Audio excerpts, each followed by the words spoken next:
Assalamualaikum warahmatullahi wabarakatuh. Selamat pagi anak-anak hebat 5A. Bagaimana kabarnya? Semoga kalian semua dalam keadaan sehat. Mari kita berdoa sebelum belajar. Bismillahirrahmanirrahim. Rabbi zidni ilma warzuqni fahma waj'alni minasy sholihin. Amin. Untuk hari ini kita memasuki tema 4, subtema 2, pembelajaran 3. Pelajaran pertama yang dibahas bahasa Indonesia dengan materi, makna, dan amanat pantun berdasarkan usia. 1. Pantun anak-anak. Pergi ke rumah Kakak Mira. Kakak Mira sedang merenung. Betapa hati riang gembira, jalan-jalan ke puncak gunung. Makna pantun tersebut adalah hati terasa riang gembira saat diajak jalan-jalan ke pegunungan.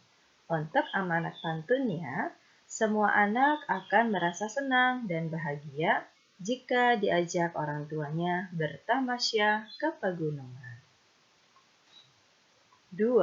Pantun anak muda. Hujan turun belum reda, airnya rembes dari talang, berpetualang selagi muda, hatimu bebas bagaikan elang. Nah, untuk makna pantun tersebut yaitu selagi masih muda, bebas berjelajah kemana saja. Dan untuk amanat pantun, ketika masih muda, hendaklah kita mencari pengalaman di mana saja, karena pengalaman adalah guru bagi kita. 3. Pantun orang tua. Kayu cendana di atas batu, sudah diikat dibawa pulang.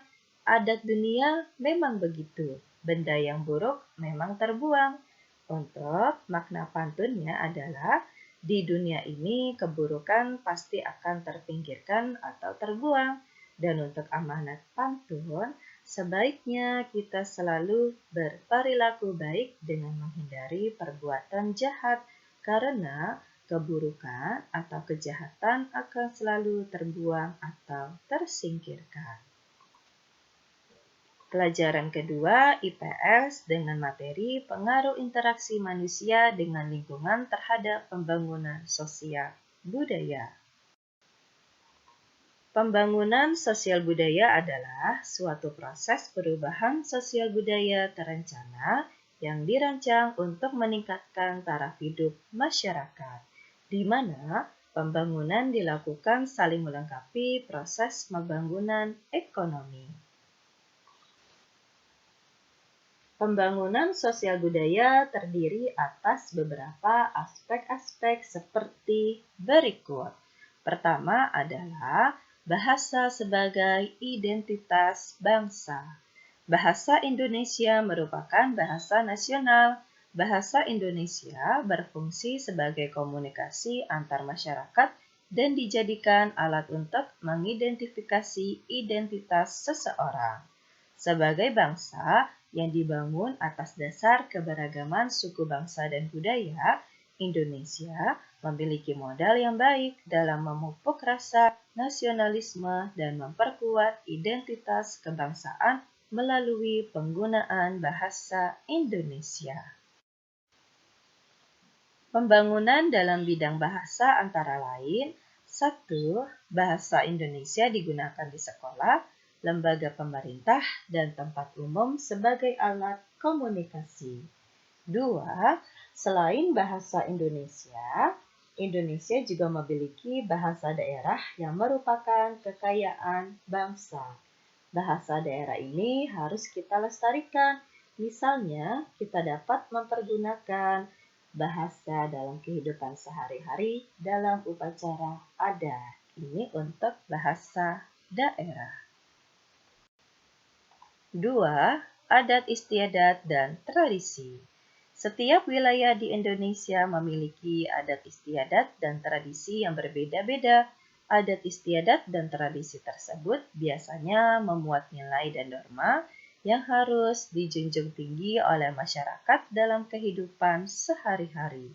Nilai yang dimuat berupa nilai agama, sosial, budaya, dan lainnya. Pembangunan dalam aspek adat istiadat dan tradisi antara lain, 1. Berusaha menghidupkan kembali semangat toleransi, kekeluargaan, keramah tamahan, dan solidaritas yang tinggi. 2. Mensosialisasikan kepada orang lain sehingga mereka tertarik untuk ikut menjaga atau melestarikannya. 3. Ikut melestarikan adat istiadat dengan cara berpartisipasi dalam pelaksanaannya. 3. Interaksi dengan alam. Lingkungan alam adalah lingkungan yang terbentuk secara alamiah tanpa campur tangan manusia. Manusia memanfaatkan lingkungan alam untuk memenuhi kebutuhan hidupnya. Manusia menggunakan ilmu pengetahuan dan teknologi dilakukan sebagai upaya mengambil hasil alam. Selain memanfaatkan lingkungan alam, manusia juga harus memperhatikan kelestarian alam.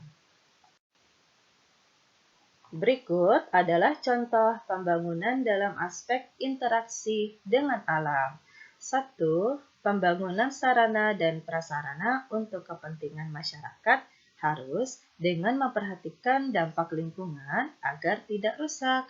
2. Manusia dalam memanfaatkan kayu harus ikut melestarikannya. Misalnya dengan melakukan reboisasi di lahan pengambilan kayu tersebut. Pelajaran ketiga PPKN materi tanggung jawab sebagai warga masyarakat dalam pengambilan keputusan. Pengambilan keputusan dalam lingkungan masyarakat biasanya melalui kegiatan musyawarah. Musyawarah atau mufakat harus dibiasakan dalam setiap pengambilan keputusan bersama. Upaya mencapai kata mufakat bukanlah perkara yang mudah. Tercapainya mufakat membutuhkan pengorbanan dari semua pihak. Pihak yang merasa pendapatnya tidak dilaksanakan harus bisa berlapang dada dan mau mematuhi serta melaksanakan keputusan yang diambil dalam rapat.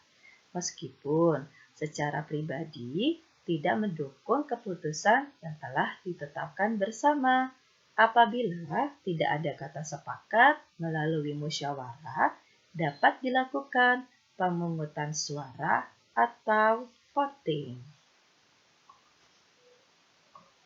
Pengambilan keputusan bersama dilakukan untuk memecahkan masalah dalam masyarakat. Misalnya, 1. Pemilihan ketua RT atau RW. 2. Menentukan jadwal siskambling. 3. Menentukan jadwal gotong royong. Untuk materi hari ini sudah selesai, kita lanjut dengan tugas tema. Tugas pertama adalah bahasa Indonesia. Ayo tentukan makna dan amanat pantun-pantun berikut. Tugas kedua hari ini IPS. Jawablah soal-soal di bawah ini dengan jawaban yang tepat. Bacalah permasalahan berikut dengan saksama. Setelah kalian membaca teks, jawablah 2 soal yang ada di sampingnya. Ini masih tugas IPS. Tugas yang ketiga PPKN. Ayo jawablah soal-soal berikut dengan jawaban yang tepat. Untuk soal nomor 1, kalian bisa langsung jawab. Dan untuk soal nomor 2 dan nomor 3, sebelum kalian menjawab soal, bacalah ceritanya terlebih dahulu. Anak-anak hebat 5A, selesai sudah untuk pembelajaran di hari ini. Wassalamualaikum warahmatullahi wabarakatuh.